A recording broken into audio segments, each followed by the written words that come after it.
Welcome to the first episode of World of PodCraft. I'm one of your co-hosts, Leo, and today we're talking about Season 4 in WoW. Hi, I'm your other co-host Ethan, and I'm excited to be here talking about the new Mythic Dungeons with you. Yeah, so in World of PodCraft, we talk about upcoming news and content in WoW. So, the big thing that we have coming to Mythic Dungeons overall in Season 4 is that they are, you can almost think about it as cutting out dungeon levels +2 to +9. So in Season 4, a +2 dungeon is the equivalent of a +10 dungeon in Season 3 and in all other Dragonflight seasons before that. So Mythic Plus they're adding quite the barrier to entry here for some players if you're like a +8 Andy. That's kind of funny you think it that way. I think the whole point of it was Blizzard was trying to encourage more people to play, because instead of seeing a +20, they see a +10 instead, and they're like, oh, yeah. I think it's almost purely a numbers game. I don't remember the last time an 11 was actually hard, but obviously that's going to change this time around a bit. First couple weeks, 10s are going to be pretty challenging. Now that we know that the dungeons are going to be a little tweaked here, let's start talking about the dungeons themselves. Ethan, how about you start us off? Of course, the first dungeon coming in Season 4 is Elgathar Academy, which I think is a pretty fun dungeon. Yeah, for sure. I really enjoyed Elgathar back in Season 1. Those pins that you can get from the guys out front was really fun. I'd switch around constantly. It added a bit of flavor to the dungeon, as well as a bit of a damage boost to take care of those hard packs in there. I totally agree. I think it's a great dungeon. All right, up next is Azure Vault, which I don't know what the community consensus is, but I kind of hate this dungeon. Well, as a fellow community member, I hate this place. I think pretty much everyone did.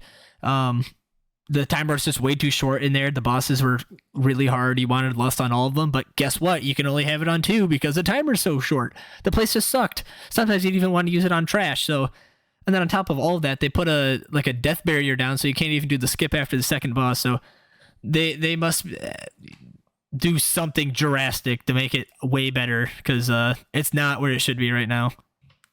The next dungeon up is Halls of Infusion, and my only note on this is if you like this dungeon, you're probably an arms warrior.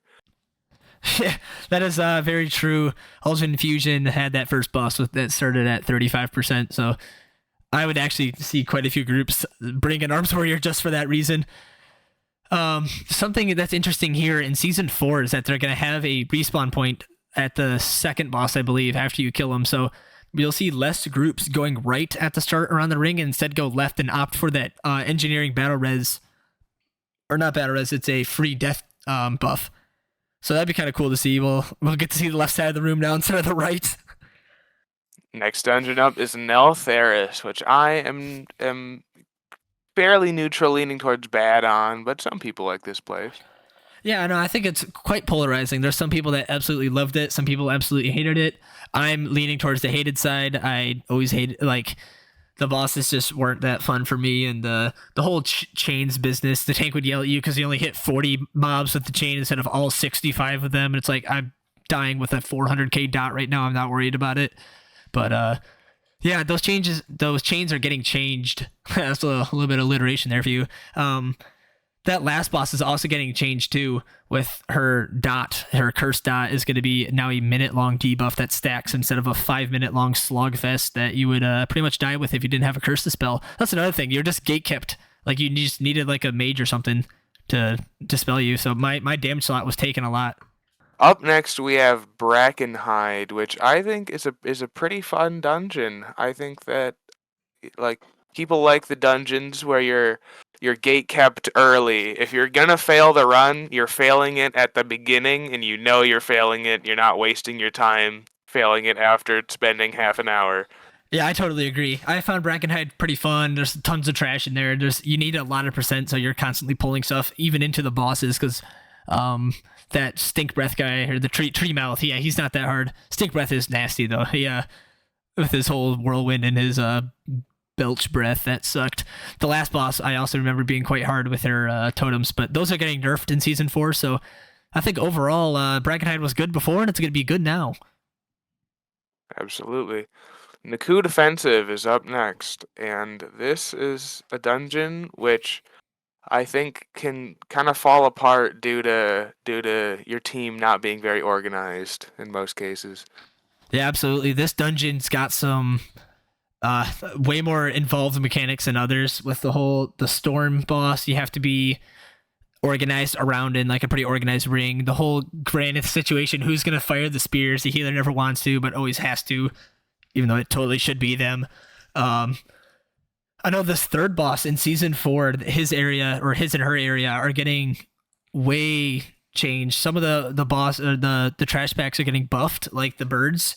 They're going to be uninterruptible now, while others are getting nerfed. I think the necromancers are getting nerfed. So we'll see a bit of a switch up there. You might be pulling some different packs in this season, but overall it's going to be pretty consistent. Second to last is Ruby Life Pools, which, despite what I said about failing dungeons at the end, I like this dungeon. I think it's a fun one. Yeah, for sure. It's really quick, so I think that really speaks to the whole Mythic Plus, like do it as fast as possible aspect. And because you have to do it so fast, a lot of times, like I said back in Brackenhide, you have to pull stuff into the bosses. So, like I would see a Bloodlust with a couple Blazebound Destroyers and with the Hammer Lady. I forgot her name. It's really fun though, because you can make it to the last boss and you just don't know if you're gonna time it or not. So you might find yourself being like super greedy with your gameplay or popping a potion when you normally don't and stuff like that. So it always just feels great to just smash a key in 15 minutes and at the same time also timing it by only 20 seconds. It really just embodies Mythic Plus in general. All right, our final dungeon coming back in season 4 is Oldamon. To me, Oldamon was pretty fun. I really enjoyed the pacing of it. I feel like it was quite fast. Like even though it was a longer dungeon, you just smash the rooms. There's tons of interesting trash mobs to fight, like the guys that you have to line of sight with they like clap or something. There's plenty of interrupts. There's the Tears Deliverance bubble in that narrow hallway. You have to run through that. Plenty of spell reflex for the warriors in there. And I believe the first boss in season 4 is going to be changed a little bit. He's going to, instead of big puddles that do like no damage, there are going to be smaller puddles that do a lot of damage. So you got to watch out for that. Don't stand in the fire, guys. It's one of the oldest mechanics in the game. Make sure you don't invite your Derek's of your raid team to this one. Yeah, Derek is not going to fare too well in the Lost Vikings. All right. Well, I believe that our next topic coming up here is the season 4 tier sets. Leo, do you want to take that away? Sure. So at the start of season 3, we got to vote on what sets were going to be tier 4